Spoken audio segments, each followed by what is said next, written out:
네, 정부가 주 52시간 제도 개편 확장안을 내놨습니다. 지금까지는 한 주에 최대 52시간까지 일할 수 있었는데 앞으로는 한 주에 몰아서 최대 69시간까지 일하고 또 일이 적을 때는 근무 시간을 줄인다는 겁니다. 먼저 박상욱 기자가 개편안 보도합니다. 정부는 주 52시간 제도에 문제가 있다고 판단했습니다. 2018년 근로시간 단축을 위해 주 52시간제를 도입하였으나 획일적이고 경직적인 주 단위 상한 규제 방식은 바뀌지 않았습니다. 그래서 주 단위로 관리하던 걸 짧게는 월, 길게는 연 단위로 늘렸습니다. 지금까진 매주 기본 40시간에 12시간까지만 더 일할 수 있었습니다. 만약 노사가 월 단위로 합의했다면 한 주에 최대 69시간까지 일하고 다른 주에는 그만큼 하지 않을 수 있습니다. 단 11시간의 휴식 시간은 지켜져야 합니다. 1시간 더 일했다면 1시간 반을 휴가로 쓸 수 있는 저축제도도 하기로 했습니다. 길게는 1년 단위로 관리할 경우 특정 기간에 너무 많은 일이 몰리는 것도 막겠다고 했습니다. 3개월 단위로 관리하면 주 평균 10.8시간으로 최대 노동시간의 90%까지만 더 일할 수 있습니다. 6개월은 최대 노동시간의 80%, 연 단위로는 70%로 제한했습니다. 일하는 시간과 쉬는 시간을 구분하기 위해 회사 측의 연락을 받지 않을 권리를 말하는 이른바 연결 차단권을 검토하기로 했습니다. 포괄임금제도 단속을 강화하겠다고 덧붙였습니다. 포괄임금제는 실제 노동시간과 상관없이 매월 일정 수당을 지급하면서 그동안 공짜 야근과 임금 체불의 주범으로 지목되었습니다. JTBC 박상규입니다. 네, 한 주에 최대 69시간을 일하게 되면 어떻게 될까요? 노동자가 직접 원해서 그렇다면 모르겠지만 시켜서 일한다면 막대한 과로입니다. 더구나 쉴 때 많이 쉬지 않냐라고 얘기하지만 지금도 휴가 제대로 못 가는 사람들이 너무 많다는 지적입니다. 김나은 기자입니다. 지난해 SPC 계열사에서 일하던 제빵 노동자가 숨졌습니다.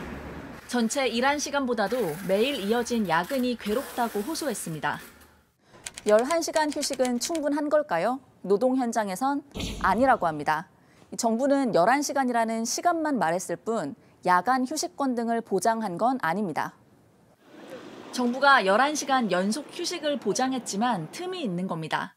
만약 저녁 9시에 출근해서 다음 날 오전 11시까지 일하고 퇴근한 노동자가 밤 10시에 다시 출근해도 11시간 휴식은 보장됩니다. 야근은 발암 물질 중에 하나로 이제 이미 얘기되고 있는 거고, 그래서 특별하게 야간 근로자에 대한 더 특별한 보호 조치 같은 걸 두고 있는데, 심한 경우 사흘 내내 퇴근 없는 노동도 가능합니다. 주 64시간까지만 일을 한다면 연속 11시간 휴식권을 주지 않아도 됩니다.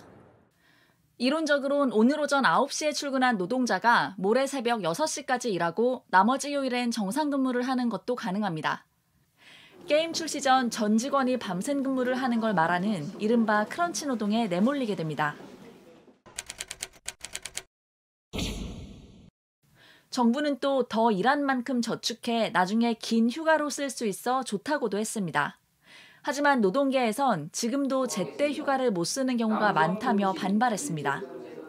특히 이번 개편을 앞두고 노동계 의견을 제대로 듣지도 않았다고 강조했습니다. JTBC 김나은입니다. 실언인 줄 알았던 윤석열 대통령의 주 120시간 노동이 정부 출범 1년도 채 되지 않아 결국 현실이 되었습니다. 정부의 근로시간 제도 개편안에 따르면 주당 52시간인 노동시간이 주 64시간, 최대 80.5시간까지 늘어난다고 합니다. 과로사를 업무상 재해로 인정하는 노동시간은 발병 전 4주 연속 주 64시간인데 이번 개편으로 연장근로 관리 단위를 분기로 늘릴 경우 과로사 수준까지 장시간 노동을 강제할 수 있게 된 셈입니다. 우리나라 노조 조직률은 14.2%에 불과하고 노동자들이 연차 휴가를 다 쓰는 기업도 40.9%에 불과합니다. 세계에서 제일 오래 일해온 대한민국은 그나마 주 52시간제 도입 후 연간 근로시간이 OECD 국가 중 2위에서 5위로 나아졌습니다. 그래도 여전히 평균 39일을 더 일합니다. 그런데 윤석열 정부가 다시 노동시간을 늘려 과로 사회를 조장하겠다고 나선 것입니다. 더구나 국민의 저녁을 뒤바꿀 중차대한 민생 정책이지만 사회적 공론화 절차는 없었습니다. 급조한 노동시장 연구회가 윤심 맞춤형 용역을 따랐을 뿐입니다. 입법적 뒷받침이 필요한 상황인데도 국회와 사전 논의도 하지 않았습니다. 여당인 국민의힘과 제대로 된 당정 협의도 없이 윤석열 정부는 설익은 노동시간 계약안을 국민 앞에 들이밀었습니다. 윤석열 정부의 일방통행식 노동계약안은 내용도 잘못되었지만 절차도 잘못된 것입니다. 국민의힘은 집권당이라면 묻지마 윤심을 버리고 당정 협의를 통해 국민이 납득할 만한 발전된 안을 새로 제시하시기 바랍니다. 윤석열 정권에게 노동자는 국민이 아닌 착취의 대상인 것 같습니다. 정부가 주당 노동시간을 최대 69시간으로 늘리는 노동계약을 강행하겠다고 합니다. 지금도 우리는 OECD 국가 중에서 평균 200시간 이상 일하는 최장의 노동시간을 자랑하고, 그리고 그 장시간 노동에 따른 산재 사망률, 산재 사고율이 최고 수준입니다. 정부 계획대로 노동시간을 살인적 수준으로 연장을 하면 국민들에게 과로사를 강요하는 것과 다름이 없습니다.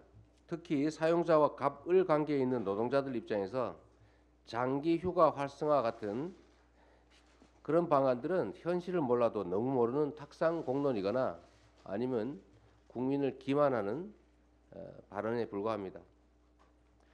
일본에게는 설설 기고 또 재벌과 대기업들에게는 퍼주지 못해서 안달이고 국민들을 쥐어짜지 못해 안달인데 대체 왜 이러는지 이해가 안 됩니다.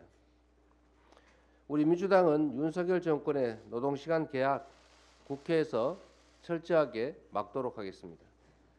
국민들에게 저녁 시간이 있어야 생산성도 높아지고 그리고 소비 진작도 가능합니다. 워라밸 보장은 시혜나 특혜를 주는 것이 아니라 국민들의 당연한 권리, 노동자들의 기본적인 권리입니다. 기업들을 위해서도 또 그리고 경제를 위해서도 반드시 필요합니다. 노동시간을 늘려서 생산을 늘리자라는 그런 시대는 이미 끝났습니다. 정부는 시대착오적 반노동적 경제관을 버려야 합니다. 이상입니다.